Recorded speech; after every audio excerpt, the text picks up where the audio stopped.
Okay, so today we will start from this topic, that is the effect of slip on rotor circuit.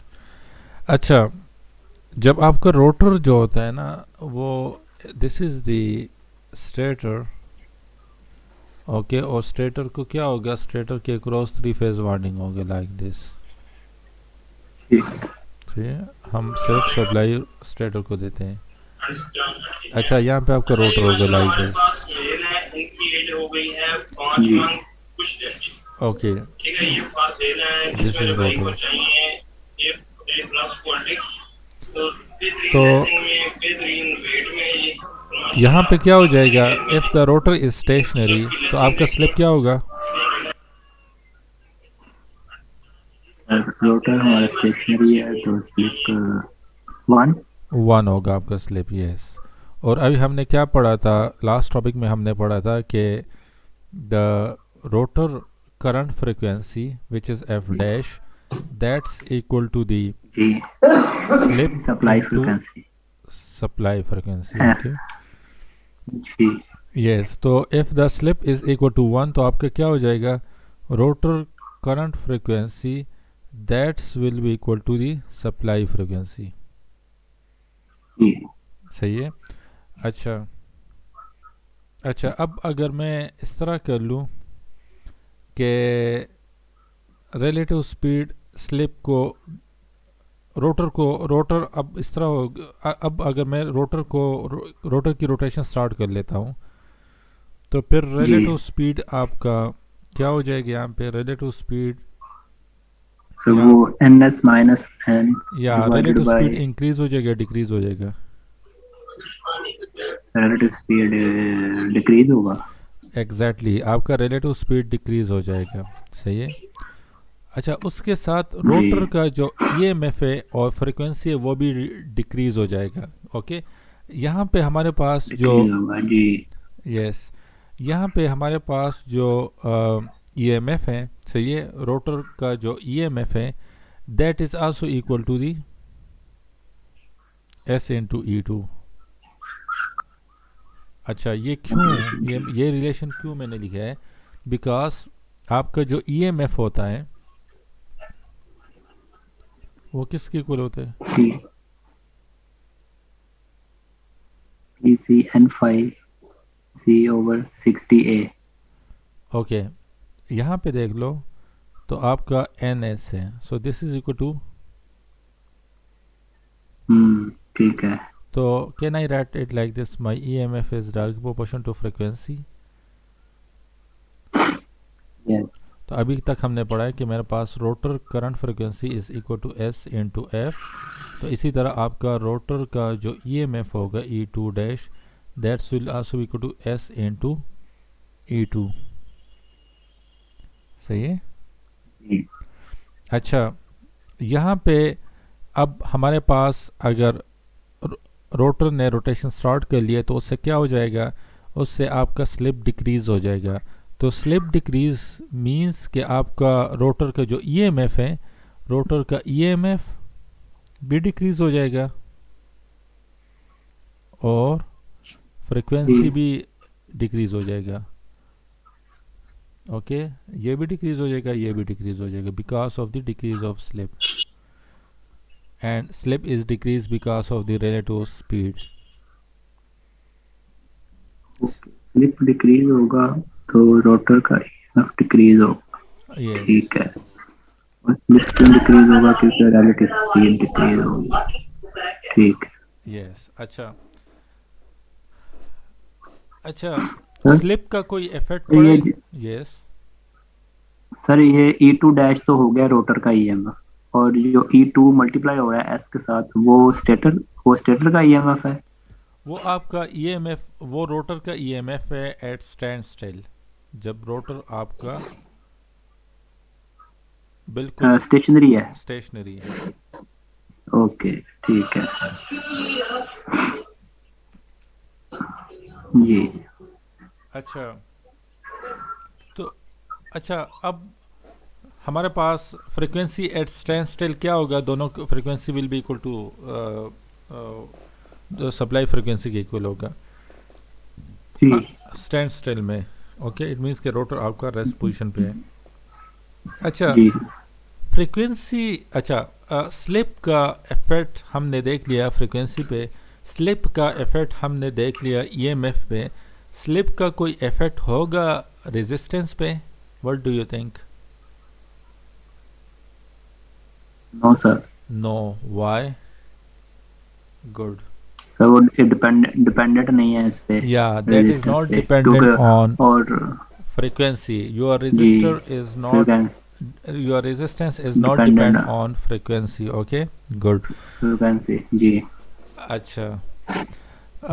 What about the um, rotor reactance? Rotor sir, rotor तो short होगा तो उसकी reactance भी कम होगी। नहीं, reactance का frequency के साथ इसका कोई रिलेशन है कि नहीं? रिएक्टेंस का फ्रीक्वेंसी के साथ, हाँ सर मुझे इसका नहीं आइडिया नहीं होगा, मेरा ख्याल नहीं है। ओके, आपका जो रिएक्टेंस होता है, ओके, आपका जो रिएक्टेंस होता है दैट्स इक्वल टू 2 पाई वो capacitive omega, reactance yes sir है। ओमेगा एल जी होगा। जी और अगर इंडक्टिव रिएक्टेंस है तो फिर क्या, कैपेसिटिव रिएक्टेंस है तो फिर क्या होगा? This is the inductive reactance. 1/2 pi, 1/2 pi omega L, yes sir. Reactance का फ्रीक्वेंसी के साथ यस। ओमेगा सी, और तो omega is equal to 2 pi F. Yes, ठीक है। या omega is equal to pi. तो यहाँ पे मैंने क्या यूज़ करना है, ये वाला यूज़ करना है या ये वाला यूज़ करना है? In this case rotor reactance क्या होगा यहाँ पे? तो कैसे डिसाइड करेंगे हम? आपके सामने है। मुझे नहीं आइडिया। रोटर में वाइंडिंग आपका किस तरह होता है? इस तरह के कुछ वाइंडिंग होते हैं, हाँ सर जी सर, ये इंडक्टेंस, या इंडक्टेंस इंडक्टेंस वाली। होगा। अच्छा, इंडक्टिव रिएक्टेंस जी is depend on frequency, okay, and frequency and inductive reactance is directly proportional to frequency, okay. So can I write it like this? Your जी inductive reactance S dash, your inductive reactance will be equal to the slip times inductive reactance under standstill condition. Ji sir, ठीक है, लिख सकते सही है। हैं। अच्छा, तो अब अगर आप रोटर की रोटेशन स्टार्ट कर लोगे तो आपका इंडक्टिव रिएक्टेंस भी डिक्रीज होगा, आपका ईएमएफ ऑफ द रोटर का भी और वो भी डिक्रीज मैक्स भी। होगा, फ्रिक्वेंसी भी डिक्रीज होगा, बट जी रेजिस्टेंस आपका सेम रहेगा। ओके, रेजिस्टेंस आपका डिक्रीज नहीं होगा because it is not dependent upon the, independent, या ठीक है। Its resistance is not dependent upon the frequency. ठीक है। अब आ जाते हैं रोटर करंट की तरफ। सही है। ठीक है। अच्छा, यहाँ पे मैं इस तरह कर लेता हूँ कि जो मेरा रोटर है उसको मैं एज्यूम कर लेता हूँ कि वो मेरा स्क्विरल गेज रोटर नहीं है। ओके, वो मेरे पास वॉन्डेड टाइप रोटर है। सही है। और वॉन्डेड टाइप रोटर में हम क्या करते हैं, हम थ्री फेज, जिस तरह स्टेटर को थ्री फेज सप्लाई मैंने दी है, okay, three phase winding stator के क्रॉस है, उसी तरह का वाइंडिंग मैंने रोटर के क्रॉस भी देना है। ओके, लेकिन वहाँ पे डिफरेंस जी क्या होगा, what is the what will be the winding difference between stator and rotor? Stator winding को, थ्री फेज वाइंडिंग जो स्टेटर की है उनको मैंने थ्री फेज सप्लाई देनी है, जबकि रोटर वाइंडिंग को मैंने कोई सप्लाई नहीं देनी, वहाँ उस वाइंडिंग को मैंने शॉर्ट सर्किट करना है। अच्छा, जी थ्री वाइंडिंग्स हैं तो इनकी कनेक्शन एक दूसरे के साथ कनेक्शन किस तरह करनी है? Either that's will be delta connection और either that's will be star connection. तो let's say I am making this connection. Okay, star connection कर रहा हूँ और रोटर मेरे पास वन टाइप रोटर है। सही है, ओके। ये मैं यहाँ पे जूम कर रहा हूँ। ओके, रोटर करंट के लिए। अच्छा, अब मुझे आप ये बता दो कि तो कि रोटर करंट किसकी इक्वल होता है? सर वो सिंपल जो है, आई इज इक्वल टू वही यूज़ क्यू कर ओवर लेते टी, हैं। I is equal to V divide by R. V over पर सिंपल, आर करना, या ठीक है। सिंपल रिलेशन है। तो यहाँ पे रोटर है तो इसको मैं जी अक्सर 2 लेता हूँ। ओके, तो जिस तरह यहाँ पे लिया था E2, जिस तरह यहाँ पे लिया था X2, जी, राउटर का तो रोटर करंट का मैं लेता हूँ कि I2 हो जाएगा। I2, I2 हो जाएगा। यस, इसका E2 हो जाएगा।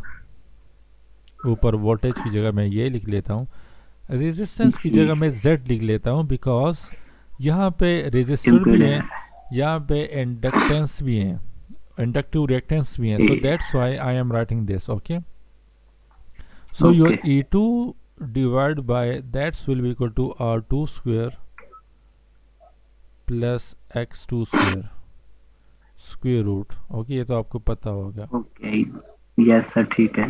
This is the rotor current. अच्छा, इसका रोटर का पावर फैक्टर क्या होगा? रोटर सर वो पावर फैक्टर किसके इक्वल होता है? सर सिंपल वाला cos cos, cos cos cos theta 2 मैं लूंगा आर क्योंकि आर दिस इज रोटर। तो रोटर का। यस, तो कर्ली तो brown power here, factor is equal to तो resistance divide cos by theta divide by hypotenuse is Z. React impedance Z, ठीक है। तो this will be equal to R two divide by और two R two R square का plus. R two का square plus X two का square. Yes, सही। अच्छा, अब जी हमने वो पढ़ लिया है कि हमारे पास जो आपका I2, वो तो फार्मूलाज हमने पढ़ लिए। ओके ओके, अब हम इस तरह कर लेते हैं कि now when the rotor start rotation, ये कब होगा? When the rotor is at rest. Okay, when the rotor is at rest, तो रेस्ट पोजीशन पे स्लिप क्या होगा? S इज टू 1 होगा, तो आपने ये फार्मूला यूज़ करना है। Okay, one. एमसीक्यूज आएंगे, एमसीक्यूज ने इस तरह आपको सिचुएशन गिवन होगा, तो आपने देखना है कि रेस्ट पोजीशन है, तो आपने ये फार्मूला यूज़ करना है। बट इफ द जी slip is given to you like the rotor is rotating at slip is equal to 0.6, okay, like the relative speed between stator जी and rotor is 60%, 0.6 है आपका। ओके, तो इस case में क्या करना है आपने? This will B S। Okay, यहाँ पे भी S आ जाएगा। ओके, S X है तो ये S स्क्वायर हो जाएगी, ये इस तरह आएगा। ओके, ठीक है सर, या वो एस के साथ मल्टी जब या हमारे पास एस की वैल्यू होगी। या ठीक है that is X sir. Into S two whole square.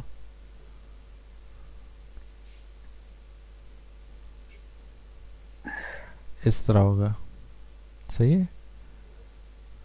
Ji sir, ठीक है। रोटर की जब स्टैंड स्टेट है तभी एस की वैल्यू वन है, तो वन भी तो मल्टीप्लाई करेंगे तो वन ही होगा। यस, क्या ख्याल है? तो इट मीन्स कि आपने सिंपल यही फार्मूला याद करना है। यही, हाँ जी, यही यस, फार्मूला है जी। इनको याद कर लो, तो स्टैंड स्टिल के लिए भी आप इसको अप्लाई कर सकते हो। और जी बस इतना याद रखना है, स्टैंड स्टिल में एस हमारे पास वन होता है। Yes, exactly. अच्छा, ठीक है सर, नेक्स्ट। इसके बाद एक दूसरा टॉपिक है, that is the rotor torque. अब रोटर जो है उनका कुछ ना कुछ वेट होगा। ओके, टॉर्क को।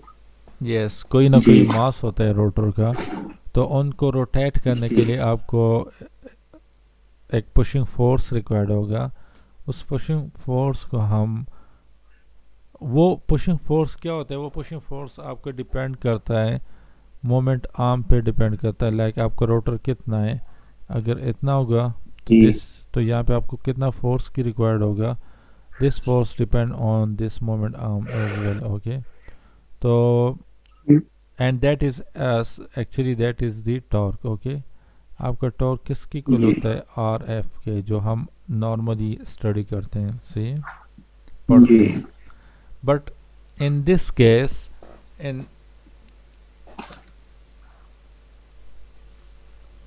in this case, three phase induction motor, the rotor torque depend upon the rotor current। okay, rotor current पे डिपेंड करता है, रोटर ईएमएफ पे डिपेंड करता है, और पावर फैक्टर पे डिपेंड करता है। अच्छा, हमने अभी फ्यू मिनट्स पहले क्या पढ़ लिए? It depend upon rotor current, जो हमने अभी स्टडी कर लिए। जी इट सर, डिपेंड ईएमएफ पे अपॉन डिपेंड करेगा power rotor power factor. Factor, वो भी हमने अभी स्टडी कर जी लिए। पढ़ इट लिया है depend upon sir, EMF, power EMF factor and one. Of rotor. Okay, तो ये तीनों चीज़ें हमने अभी जी डिस्कस कर ली हैं। अच्छा, सर एक और बताइएगा, दो लिखी है मैंने, ईएमएफ, पावर फैक्टर और तीसरी कौन सी? Rotor current. Rotor current. ठीक है सर, ओके। अच्छा, अब आपका जो टॉर्क होता है, रोटर टॉर्क, दैट इज जी directly proportion to rotor current.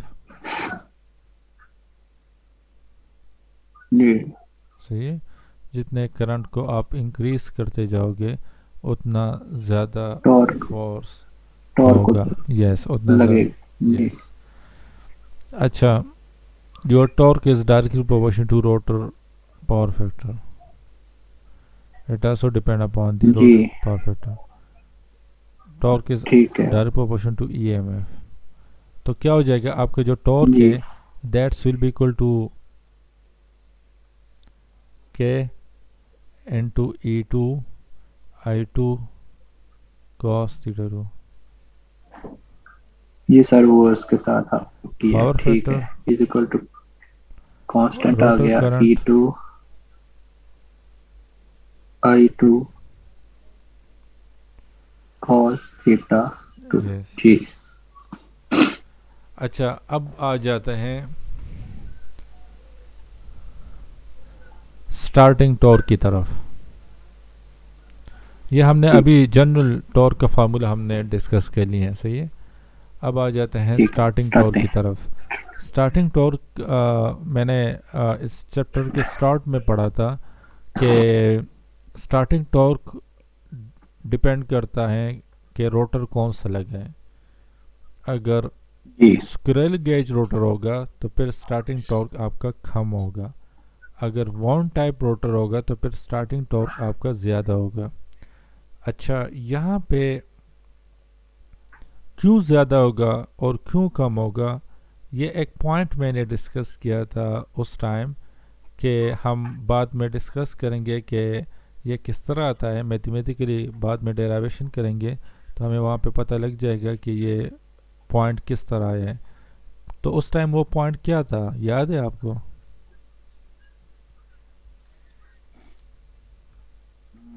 Sir, इनकी मैन्युफैक्चरिंग की आई थिंक बात हुई थी, मैन्युफैक्चरिंग की वजह से।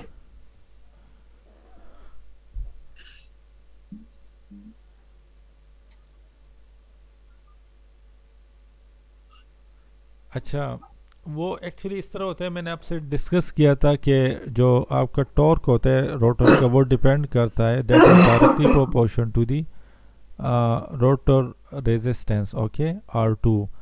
अगर जी रेजिस्टेंस ज़्यादा होगा तो आपका स्टार्टिंग टॉर्क भी ज़्यादा होगा। अगर रेजिस्टेंस कम होगा तो आपका स्टार्टिंग टॉर्क भी कम होगा, सही है।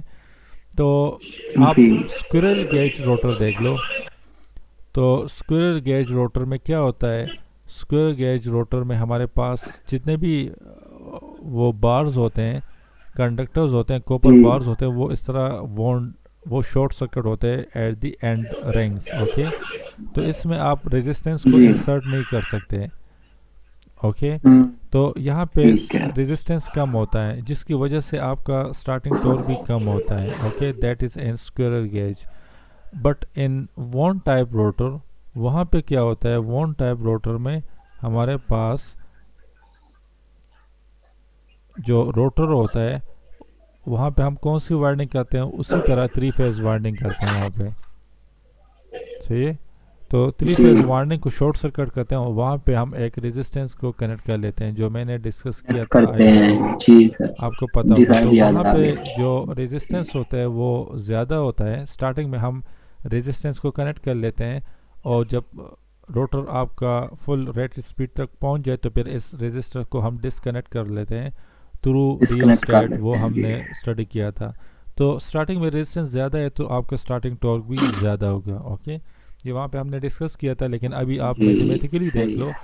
वहाँ उस टाइम मैंने आपसे कहा था कि आपने इस पॉइंट को जहन में ठीक रखना है। है कि जो आपका स्टार्टिंग टॉर्क होता है दैट ठीक डिपेंड है। On the resistance. अब यहाँ पे मैथमेटिकली देख लेते हैं कि how this starting torque depend on the resistance. Okay, अच्छा, टॉर्क की जगह मैं जी। टी एस लिख लेता हूँ। जी। क्या आ जाएगा? अच्छा, आपका ये यहाँ पे ई टू आ जाएगा। आई जी। टू की जगह I is I equal to. Two V divide by R. सही है, तो इसकी जगह मैं इस तरह लिख लेता हूँ कि ओके। ई टू जो अभी हमने रोटर करंट डिस्कस किया डिवाइड बाई आर, तो आर की जगह वो मैं जेड लिख और लूँगा और जेड आपका R two square Z. Plus X two square के इक्वल होगा। जी। अच्छा, यहाँ पे मैं यहाँ पे एस को वन ले रहा हूँ क्योंकि ये स्टार्टिंग है। ओके, जी। या स्टार्टिंग है, तो दैट्स वाई मैं S will be go to one. तो इसी वजह से मैंने यहाँ पे कुछ पुट नहीं किया, कुछ भी। अच्छा, कॉस थीटा टू किसके इक्वल होगा? R two. जी।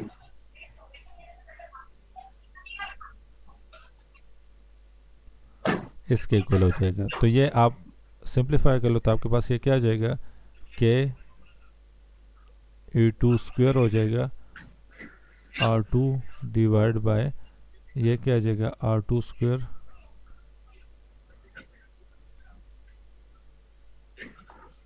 प्लस एक्स टू का स्क्वायर। यस।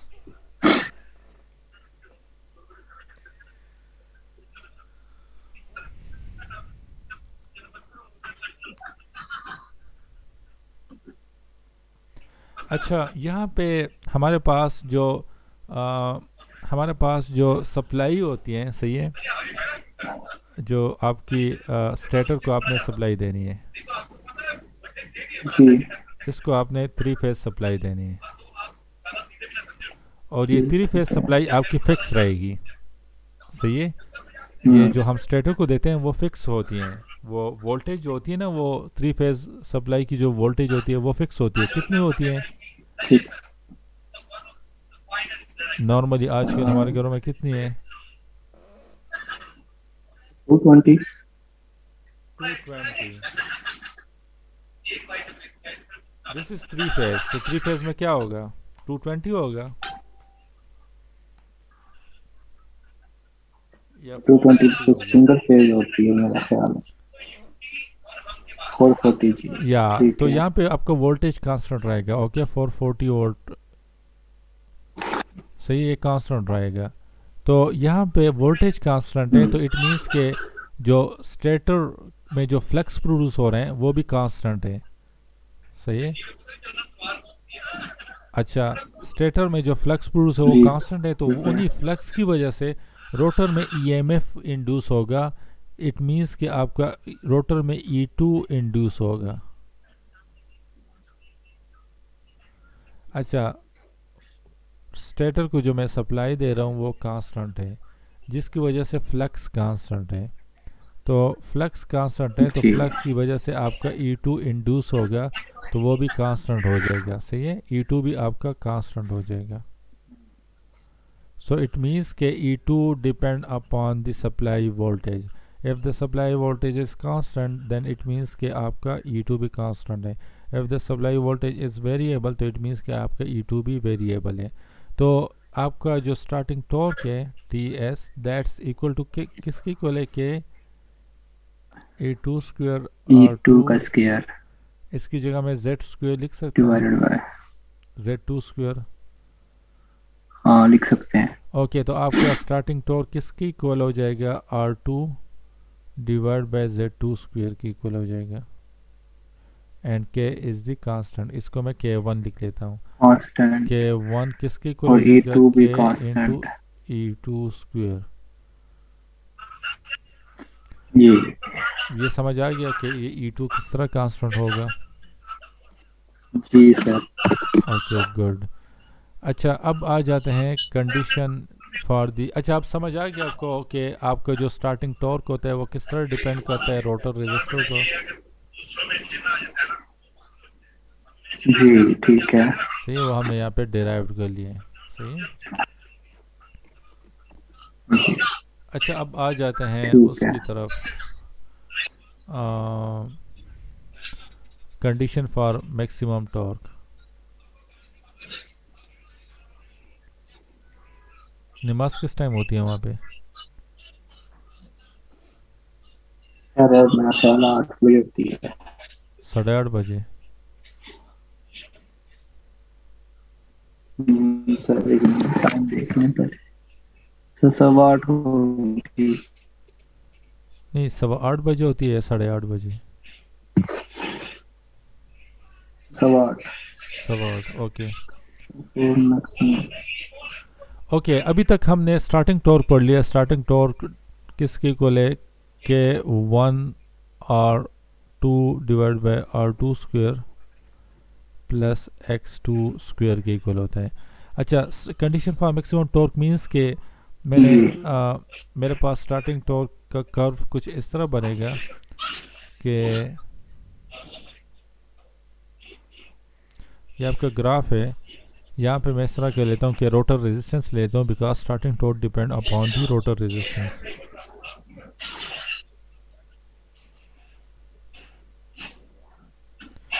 और यहाँ पे मैं टॉर्क ले लेता हूँ।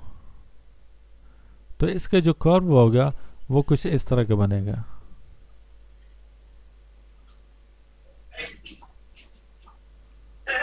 अच्छा, यहाँ पे मैंने क्या कहा है कि कंडीशन फॉर मैक्सिमम टॉर्क। तो मैक्सिमम टॉर्क आपका कहाँ पे होगा?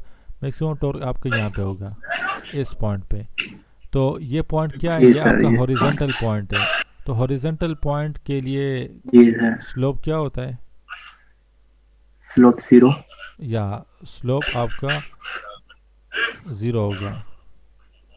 तो लाइक dt/dr आप ले लो, dr2, वो 0 हो जाए तो इट मीन्स कि आप मैक्सिमम पॉइंट तक पहुंच गए। इट मीन्स कि आपका टॉर्क मैक्सिमम हो पहुंच गए। गया। ओके। तो जी यहाँ पे मैं इस तरह करें कि इसका भी आप स्लोप ले लो, dts/dr2, that's equal to d/dr2 into के 1R2/R2 square plus x2 square. Okay.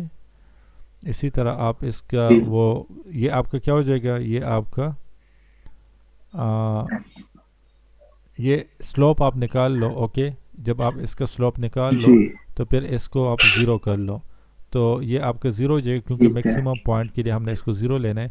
और इसको फिर सिंप्लीफाई 0 कर लेना। लो तो आपका R2 जो होगा that's will be equal to x2। Okay. So it means that when your R2, when the rotor resistance become equal to the rotor reactance, then you, reactance. yeah, then you will get the maximum torque। Yes sir ठीक है। Maximum torque फिर आ जाएगा आपके पास। Okay. ठीक है।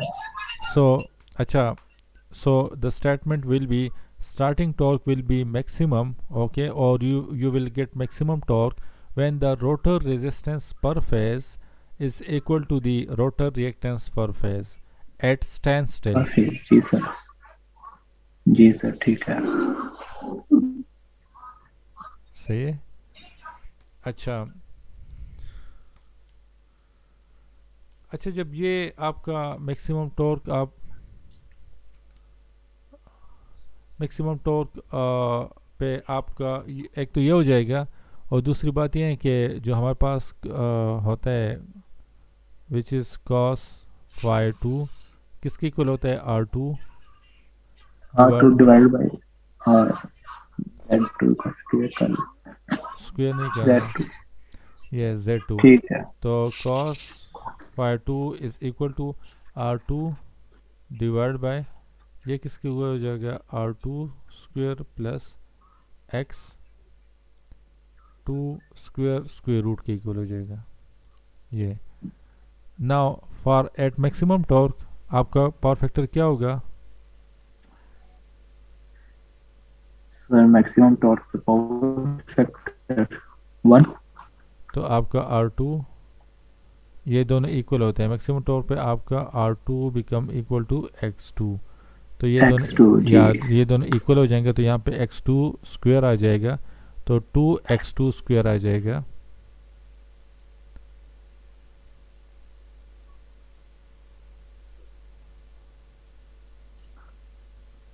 ये इस तरह आ जाएगा। जी सर। तो that's equal to R2 divide by 2 square root x2 आ जाएगा। जी ठीक अच्छा, है। आपका x2 is equal to R2, तो ये आपका यहाँ पे आप R2 लिख लो। ठीक है। तो R2 तो विल वो cancel out by this R2, तो यहाँ पे क्या हो जाएगा, 1 रह जाएगा। तो फिर आपने one. cos theta 2 is equal to cos inverse 1 divide by 2 square root लेना है। सो ये आप कर लो, तो आपके जी पास इससे 45 डिग्री आ जाएगा। ओके। ठीक है। जी अच्छा, और सो पावर फैक्टर क्या हो जाएगा, तो पावर फैक्टर आपके किसके इक्वल है, cos थीटा 2 के इक्वल है, विच इज इक्वल टू जी। 1 divide by 2 square root, which is equal to yes sir ठीक है। पॉइंट 0.707। ठीक या है। And this will be lagging. Okay, क्यों लैगिंग, क्योंकि ये इंडक्टेंस है। इंडक्टेंस है। ठीक या है। बिकॉज ऑफ दिस इंडक्टेंस ये आपका लैगिंग होगा। अच्छा, इसका वो जी सर। जो कर्व है वो किस तरह बनेगा, कर्व इसका इस तरह बनेगा कि ये आपका R2 होगा, क्योंकि इसको हम नीचे लेते हैं बेस पे, और ठीक है। एक्स आपका ये हो जाएगा x2, और ये आपका रिजल्टेंट हो जाएगा Z2। तो ये फाई टू किसके इक्वल हो जाएगा, 45 डिग्री के इक्वल हो जाएगा। जी okay, so this is at maximum torque. सही है, ये कब बनेगा, जब मैक्सिमम टॉर्क होगा तब बनेगा ये। सही है। ठीक है। यस।